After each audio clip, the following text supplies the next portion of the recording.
Journey to the Western Vernacular. Chapter 21. The adventures of Tang Sanzang and the Daughter Kingdom. On this day, the four masters and disciples of Tang Sang came to a crystal-clear river. After the old woman ferrying them across the river, Tang Sang was thirsty and asked Bajie to scoop a bowl of water from the river. Bajie was also thirsty, so he jumped into the river and drank happily. Unexpectedly, half an hour later, Tang Sang and Bajie had stomachaches. Wukong decided to find a nearby village to stay, get some hot water or herbs, and let the master drink them to cure his illness. Soon, they came to a village. Unexpectedly, after hearing Wukong tell the reason why Tang Monk had a stomachache, the old woman in the village laughed and ran and shouted, "Look!" Two men drank the water from the Zaimu River. A large group of women came after a while. Wukong asked around and found out that this is a country of girls and there are no men.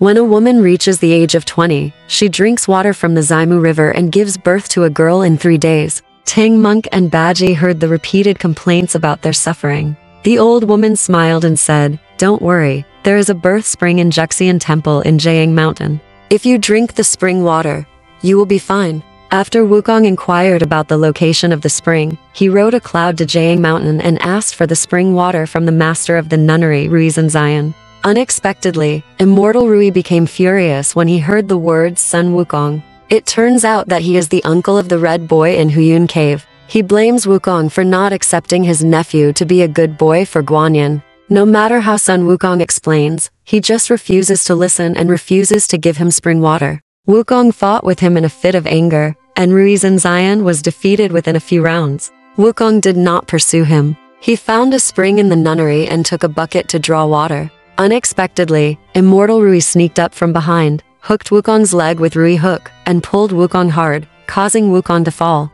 Wukong got up and saw that the guy had slipped away, so he didn't chase him. He held the golden cudgel in his left hand, and fetched water with his right hand.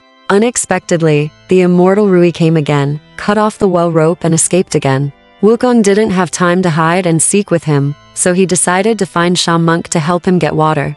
After making up his mind, he climbed somersault clouds and left Juxian Temple. Wukong called Sha Monk, and he pestered the Immortal Rui to ask Sha Monk to fetch water from the well. San Monk filled a bucket of well water, rode on a cloud, and shouted to Wukong, "Brother, we have got the water, spare his life." But the Immortal Rui refused to stop, so Wukong had no choice but to give him a blow. Knock it down and break the wishful hook. Wukong spared Immortal Rui and rushed back to the village with Sha Monk in the clouds. Tang Sang and Bajie drank the spring water. Their stomachs rang for a while, and they were cured. The next day, when they came to the imperial city of the Daughter Kingdom, they saw that the streets were full of women. When they saw them, they all gathered around to look at them.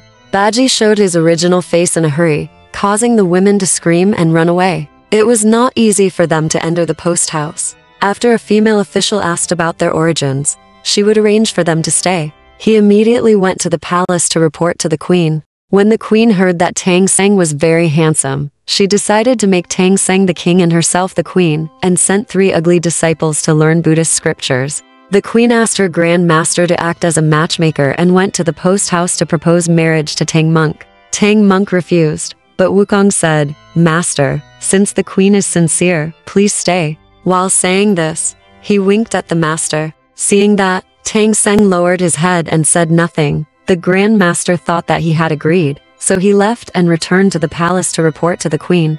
Tang Monk complained that Wukong should not talk nonsense. Wukong said, "Hey, if you don't agree to this marriage, the queen will definitely not be willing to change the relationship, so she can only use the fake marriage strategy to get out of the internet." Then he explained in detail. After hearing this, Tang Monk suddenly understood. Bajie and Sha Sang couldn't help but praise. What a strategy! What a strategy! After a while, the queen came in person to greet the bride in a dragon carriage. Tang Sang hurriedly took his disciples out to greet him. The queen supported Tang Sang and pulled him into the dragon carriage to return to the palace for the wedding ceremony. Tang Monk held on to Wukong, and Wukong winked and said, "Master and master, please return to the palace quickly and change the customs for me and my junior brother." The dragon chariot drove into the palace, and the queen, with a smile on her face, helped Tang Monk go to the banquet. It was a rare opportunity, so Bajie let go and ate to his heart's content.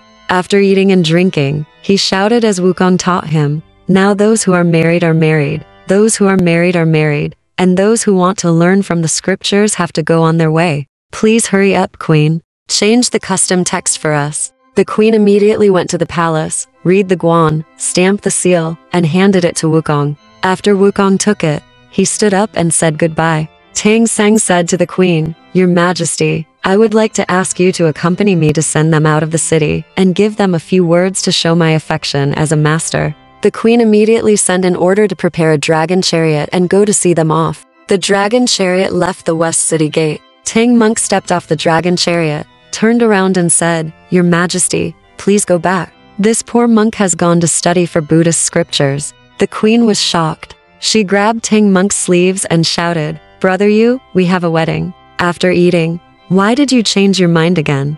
Bajie pulled the Queen away, and Sha Monk quickly helped his master get on the horse. Seeing this, all the civil and military officials rushed forward to stop them. Just as Wukong was about to recite a spell and use the immobilization method to stop them, suddenly there was a strong wind and a woman fell from the sky. She picked up Tang Monk by the waist, rushed into the sky, and disappeared in the blink of an eye. Wukong knew it was a monster, so he hurriedly jumped on the cloud and chased the cloud of smoke. Bajie and Sha Sang took the white horse Tenjian and chased him. The three brothers chased them to a high mountain. When the smoke cleared, they lowered their clouds and searched everywhere. Finally, they found 2 stone doors under a cliff with the words "Peepa Cave" and "Poison Mountain" written on them.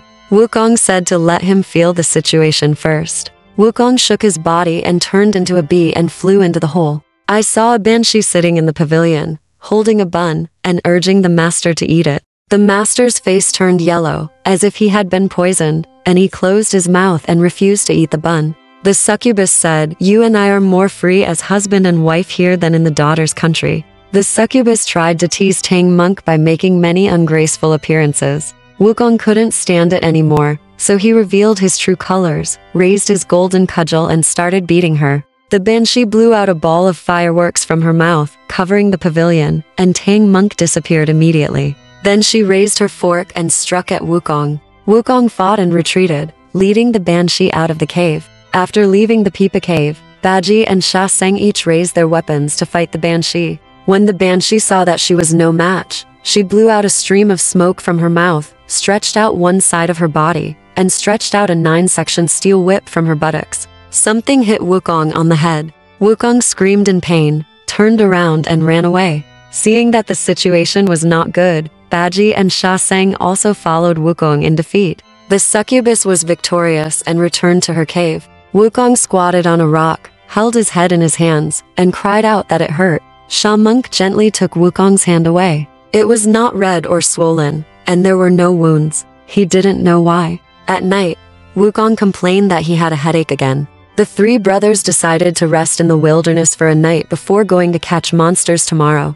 At this time, the banshee decorated Peepa Cave with bright lights, just like a new house. She put one hand on Tang Seng's shoulder and held a wine glass in the other, making all kinds of charming gestures, trying to force Tang Seng to get married. But Tang Monk closed his eyes tightly, clasped his hands together, and ignored him. The banshee got angry and ordered, "Hey, here comes someone. Tie this ignorant monk to a pillar." The next day, Wukong's head no longer hurt, and he turned into a bee and flew into the cave. The banshee was sleeping soundly. When Tang Monk heard Wukong's voice, he couldn't help but shed tears and asked Wukong to rescue him quickly. Unexpectedly, the voice awakened the banshee, and she came over and cursed, "Tang Seng." Wukong quickly flew out of the cave, revealed his true form, and told his junior brother what happened to his master last night. When Bajie heard how ferocious the banshee was, he was so angry that he punched 9 holes in the stone door with a rake. When the banshee found out, she jumped out of the cave with her forks in hand.